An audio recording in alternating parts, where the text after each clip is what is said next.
Welcome to the Fate Spun channel, a place where every story will make you feel, wonder, and hold your breath. Are you ready? Then go ahead. Story number 1, The Mirror Room. I've always been a skeptic, never believing in ghosts or any other supernatural phenomena. But one story that happened to me a few years ago made me change my mind. It happened when I stayed in an old hotel during a business trip to a small town. I've always liked the atmosphere of such places. The slightly shabby interior, creaky stairs, and the smell of old wood. The rooms were cheap and the staff was friendly. I checked into room number 27. At first, everything seemed normal. A cozy room, a large window overlooking the central square of the city. The only thing that confused me a little was the mirror. It was old, with an intricately carved frame. It took up almost the entire wall opposite the bed. The first night went smoothly, but the next night I noticed something strange. As I was getting ready for bed, I felt as if someone was looking at me. I looked around the room, but I was alone.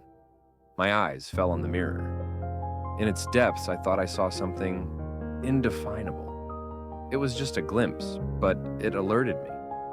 When I got into bed, I couldn't sleep. The room was quiet, too quiet, and then I heard a slight creak. It sounded like someone stepped on the floor. My heart sped up, but I forced myself to look in the direction of the sound. There was no one there. I turned to the mirror. In its reflection, the room looked different. There was a chair in the corner that wasn't really there. A woman was sitting on it. Her face was blurred, but her hair was falling over her shoulders, and her hands were in her lap. I froze, not believing my eyes. I blinked and the woman disappeared, but the chair remained. I did not sleep that night. The next day, I told the administrator what had happened. He was embarrassed, but didn't seem surprised. "You're staying in room 27, right? A tragedy happened in this room a few decades ago. A woman who used to live here committed suicide after she found out her husband was cheating on her. They say her spirit still appears in the mirror." I immediately packed my things and moved to another room. But that image, that strange feeling as if someone was there, still stayed with me. Since then, I no longer stay in old hotels, and I never look in the mirror at night. Story number 2, AITA for not letting my brother stay at my apartment after what he did. I, 29M, live alone in a small apartment in New York City. My brother Luke, 26M, recently divorced his wife and is going through a difficult time. He asked to stay with me for a few weeks until he finds a new place. I agreed because we have always supported each other in difficult times. Everything was fine for the first couple of days. But one evening when I got home from work, my downstairs neighbor, Mark, intercepted me near the elevator. He asked me if I knew there were any parties going on in my apartment. I was shocked because I don't drink and hardly ever have guests. When I walked into the apartment, it was turned upside down. Bottles of beer, leftovers, and even a few strangers on the couch. Luke was sitting in the center of this bacchanalia, acting as if it were his own home. I was furious and told him he had to clean up and explain what had happened. Luke just brushed me off. "Relax, man, it's just friends. Your place is so boring, I'm just livening it up a bit." But it didn't end there. The next week, Luke borrowed my laptop and accidentally deleted important files for a project I was working on. He didn't even apologize. He just said, "Well, it's not the end of the world. You can restore it, right?" The last straw was when he invited his new girlfriend to live with him in my apartment, without my permission. I found out when I came home and saw her things in the bathroom. I told Luke that I couldn't take it anymore and that he needed to find another place. He exploded. "You're my brother. How can you be so heartless when I need help?" My family's now divided. My parents say I should support my brother, while my friends say I did the right thing. So, AITA for kicking my brother out after he abused my hospitality? Story number 3.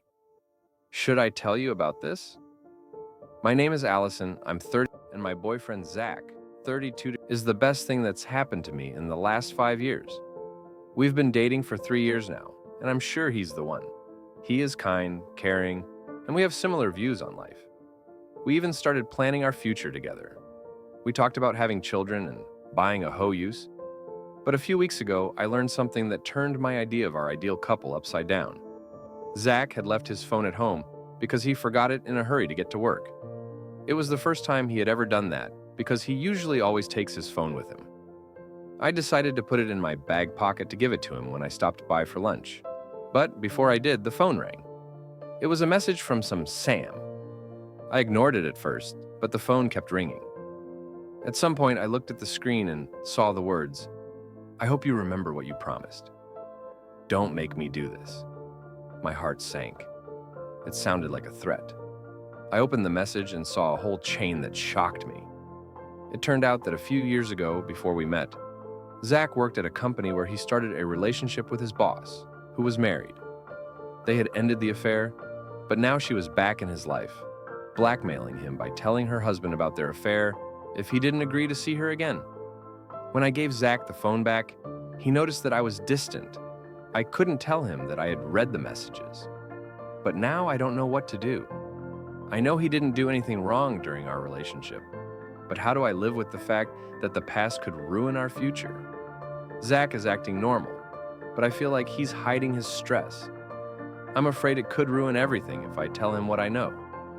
Should I tell him, or will I just make things worse? Thank you for watching the video. Subscribe to the channel, like it, and don't forget to leave a comment. See you in the next video. Good luck!